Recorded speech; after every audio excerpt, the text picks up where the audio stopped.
You went a little overboard, huh, Dust? I know we said, like, bird theme. You're in, like, a full head to toe. I mean, I don't think you did enough. I've got full wings on. Not full. I mean, they're not, like... You wouldn't see them if they're on my...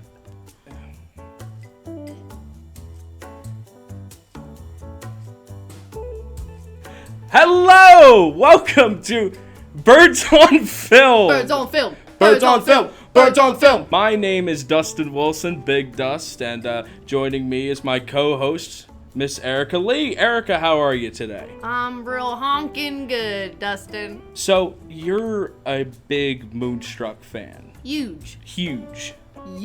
I love this movie. Okay. Because I think every actor on set was given the same direction. You're on stage, and that's how everybody acts. It's a really odd, like, feeling. Everybody seems just a little bit, like, off. What are you doing? Son of a bitch! Yeah, I think that's the one thing that, I watching the film again for the first time in a little bit, there is an air of uniqueness that as dumb as it sounds, like, I don't get from modern day, especially modern day romantic comedy. Right. Everybody's sort of mundane and, like, saying nothing and kind of rambling on and very idiosyncratic, but also weirdly similar to each other. Well, I was about to say, there's so much to pick apart about the script I've found in this perfect script. A perfect script. What makes a perfect script to you? Every single time I watch this movie, I hear a new line or I pay attention to a scene in a different way where I'm like, oh my god, all of that was so on purpose. I believe it's in one of the first scenes that we see. She's going to Loretta. Mm-hmm. Loretta is the main character we follow, played by the lovely Cher. God, she's gorgeous. Oh my god, absolutely fucking stunning. The opening sequence, if I may interject. Of course. You see like a bunch of people on the city street and like everybody's a nobody. You don't know who's in the movie yet though. So like, is this are you meeting a character here? Are you meeting, no, everybody's a nobody. And then Cher comes around the corner and you're like, there's no way that this could be anyone but the main character. There's no way this could be anybody but Cher. Like, she sticks out so hard. I feel like her face and her features, like, she's just gorgeous to the point of, like, you can't ignore her. I find it interesting that the first line in the film is from the funeral scene that takes place. He says, "I'm a genius." Yes. That's the first line. Well, not of the even film. that. It's someone looking at a dead dead body that the morgue just brought up, saying he looks great. He looks great. That's right. Now, it's like it's background. Yeah. And I'm gonna say this: it's not just background. The best part about that scene is that this whole movie, to me, is talking about three main things. Okay. Obviously. Hit me with it. It's love, it's the moon, yes, and it's death. Yes. Death is a huge point of conversation throughout the entire film and affects every single aspect of the story. Not just death, but men fear death. Yes. Like, that's the recurring question that's asked, like, explicitly by Loretta's mom. Why do men chase women?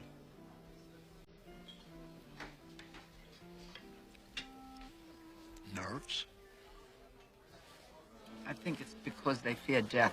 Yes, Mr. Martin, Mr. Oh my God, John Oh, Mahoney. Martin, yes. Hi, Niles! Funny you should say that! Yeah, it is! There are so many characters in this movie that impart, like, a wisdom onto Loretta or change the plot of the whole friggin' film.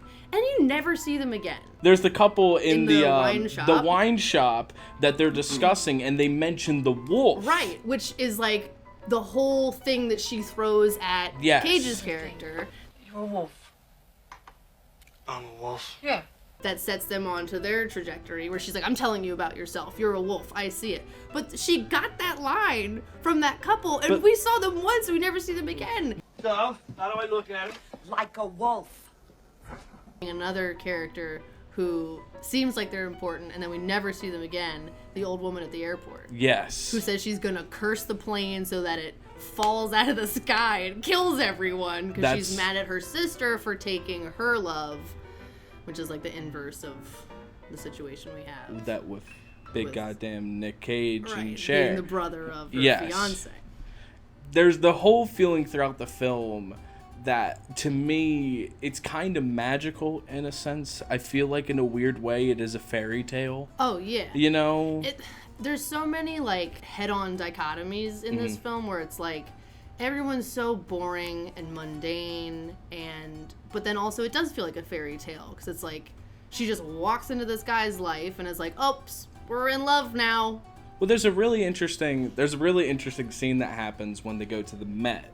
Yeah. After bedoozling and Nicolas Cage professes his love to her. Right, they spend that one magical first evening, and then he says, come to the opera with me. And when they're at the opera, when she's on her way after she's got herself all made up, the place that she goes, I believe it's either the dress shop or the hair shop, is called Cinderella. And then when she arrives to the Met, there's a shot just before she exits her taxi of a carriage walking by. Right, the which is horse-drawn carriage. Yes, which, like, you have kind of, like, that whole entire... I don't know if that's on purpose or anything, but that's something... Has to be. By the way, that scene of her, like, getting ready for the date is my least favorite part of the film. Really? I think it's the most out of place and, like, the part that makes the least sense to me time-wise. It's, like, slow jazz playing. She's just, like, looking at her shoes, and she's right before the opera, and I'm like, we didn't need to take this dip, I don't think. Like, I think that part, it slows down too much for me, and it doesn't make sense to me in my mind as, like, a person who's been in that situation where you're like, oh, I gotta, like, go to this date, and I'm nervous for it, and, like, there's no way I'm sitting on my ass in front of a fireplace gazing at the shoes I just bought. I'm gonna get those bad boys on my feet. So, what do you think about Johnny? Johnny Cabareri. He's a big baby. He's a big baby. What an he smiles with his teeth. You can't see his teeth. What's he hiding? What's he hiding? There's so many good lines. Johnny, he's so, like, bumbling and, like... There's this great scene at the airport where Johnny is leaving to go see his dying mother. Yes. And Loretta is like, make sure he's got everything. Do you have your ticket? Do you got this? I gave you gum. He's like, oh, it chewed to make my ears pop on the ride. I'm good. And he walks away, and Johnny turns back, and he looks at Loretta. And Loretta is the one that walks up and kisses him. Yeah. And then they look at each other after the kiss, and Johnny goes for another one, but walks away. Oh, what a mama's boy. He plays it so good, though. I love when he calls her from his mother's deathbed. I'm calling from the deathbed of my mother. Yeah, well, how was your plane ride? The waitresses were very nice. Well, let's talk about the faults of the film, because Yeah. I think that there are some faults. I don't think What it's do with... you think? What do you think the faults of this? It's the audio. Oh my god. It's the audio. Bad mixing. It's insane. The loud parts are so loud.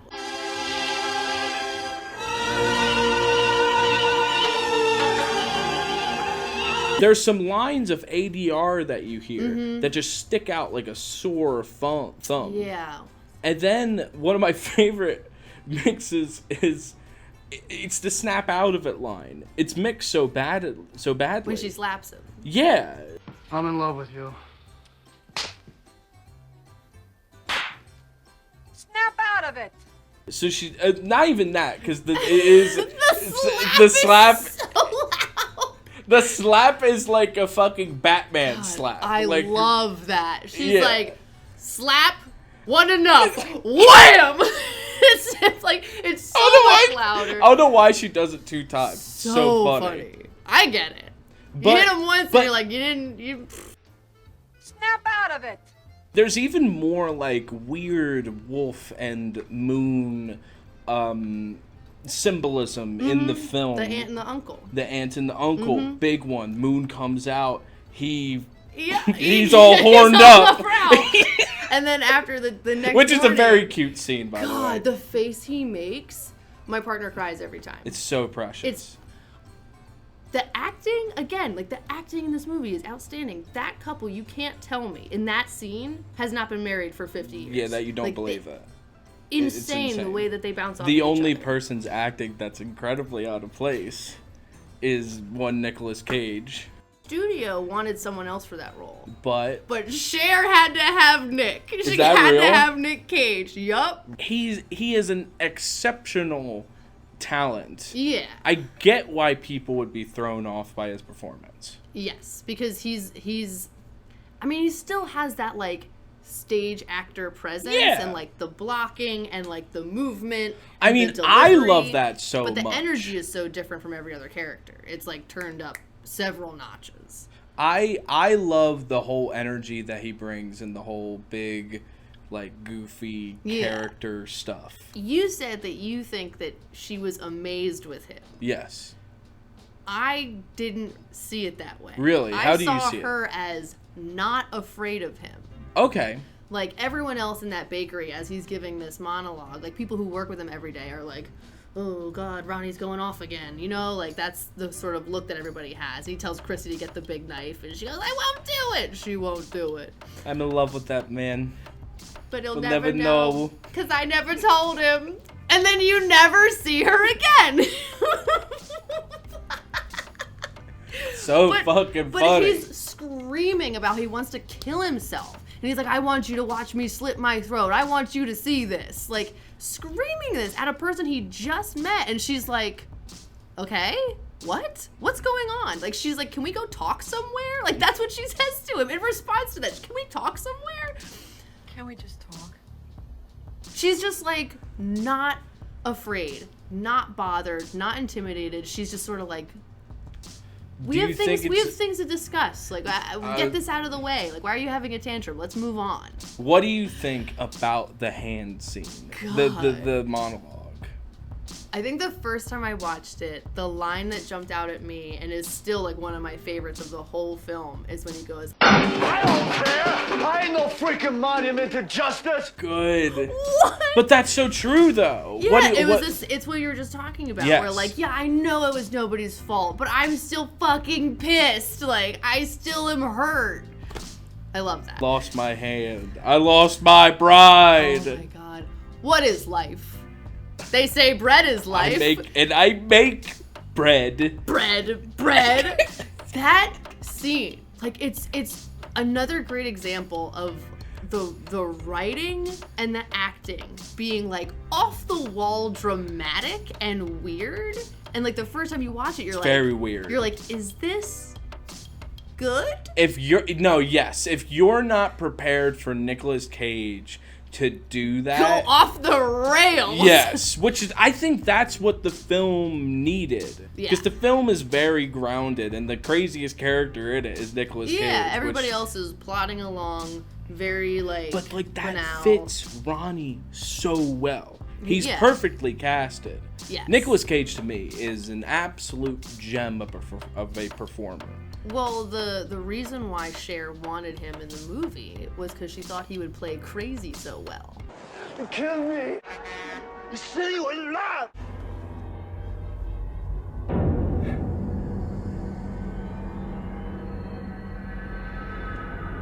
I do love that they get drunk. Like there's like throwing whiskey back, and then he says, they like get into the hand thing again, and he's like, he made me look the other way. Like then he like accuses him of like doing Love it on that so purpose, much. but he's like fucking wasted and like flips the table over, and that's like the first time she seems scared, right? She like reacts. She's like, oh shit, but then they just make out and boink.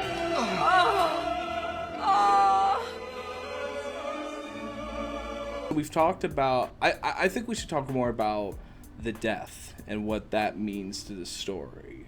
Because there's a lot of death in play, even though there's not really a death on screen. Right.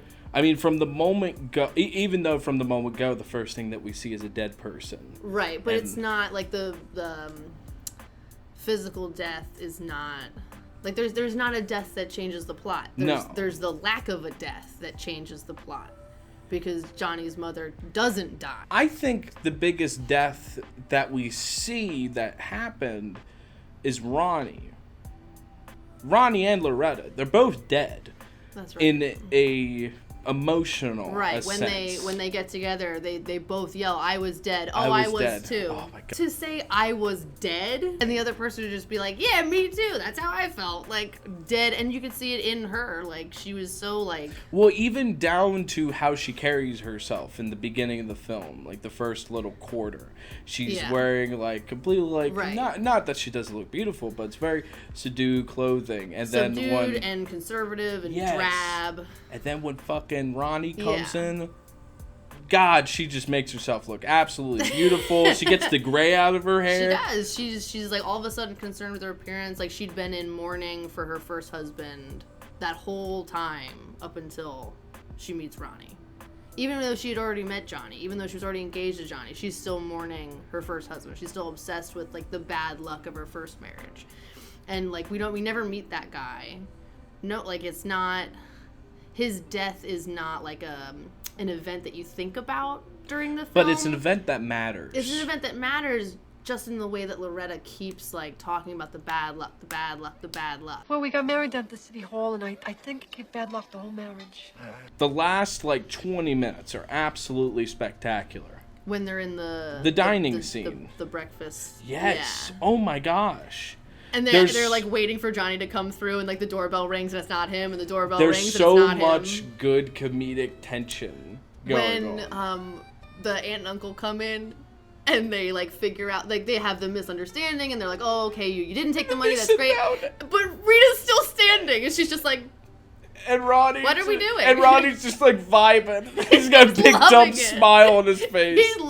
He loves all of that, like meeting her family, having breakfast, sitting down. He's just chilling the whole time. Because that's what he wanted. Yep. He wanted a family. Yep. He talks about it. Yeah. I think something interesting, like a little parallel that I always see is the opera. And not just the opera, but also there's a painting in Ronnie's house that they cut to a couple of times where it's a man and a woman holding each other in a snowstorm. They cut to that where they hold hands. Oh my God, I've never noticed that. Cher and Ronnie hold hands. He has lost a hand.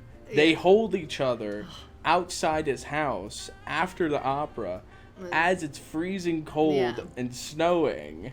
And that's where he essentially professes his love. Right. It's just like, look, I don't care what happens tomorrow. I don't care what happens in the past. I care about now, and I want you in my bed. Yeah, get in my bed. It's it's not only that he's professing his love, but like his intention, right? Like he's like, we're here. He says, we're not here to make things perfect. He actually says perfect, which like cracks me up. Yes.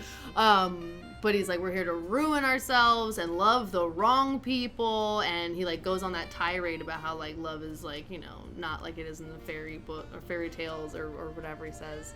But he's like telling her like, I know there are consequences, but like we can do this. And get in my bed.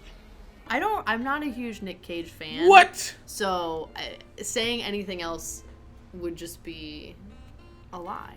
That's fair. This has to be it. This is my favorite, one of my favorite movies of all time. So it has to be my favorite Nick Cage movie. It's a very good movie. National Treasure is very good. And I do love that. I like the scene where he slides down the little pole. I don't know how to describe it. It's the one thing I remember from National Treasure. I don't even know what you're talking about. He slides down a pole. Good afternoon, sir. Hello.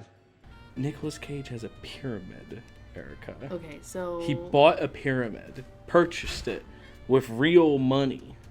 A pyramid in Egypt? I think it's in, like, Scotland.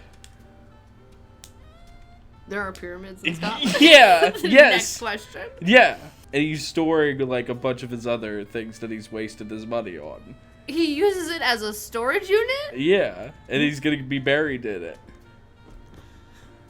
Yeah. Like in a sarcophagus? I don't know about it. They might just chuck his dead body in the like, fucking tomb. We'll do. Yeah, We'll you know what, bud? Oh yes. We got you covered. Brain in a jar. Yeah, we got you. Heart in a jar for sure.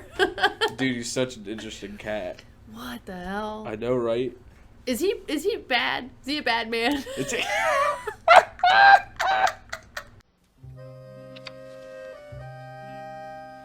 I do have one thing that I absolutely hate about this movie. Oh, really? Yeah, hate. All right, let's hear it.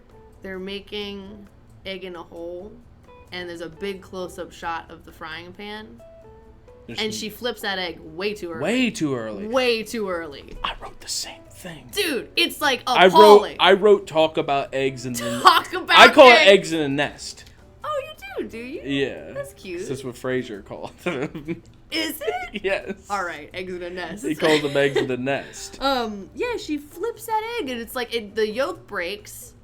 Why would you want the yolk to break? and- That was my main Right, issue. and the It's like, that's a whites are broken yolk. Barely cooked at I'm all. fine with, like, I think she put like little tomatoes or like There's peppers. like peppers in that. Which yeah. I like that. I was like, okay, Everything I else might in the try pan, that. I was like, this is looking But good. that one that she was about to flip, I She, was like, that's cracks not it, done. and then goes What are for you it. on about? Yeah, bad. Yeah, awful. Hated that. Hated it. Besides that, all the rest of the food looked pretty goddamn delicious. Yeah, I like the sugar cube in the champagne thing. I guess that's an Italian thing. I don't really know. I've never heard about it. Yeah. Are you Italian? No.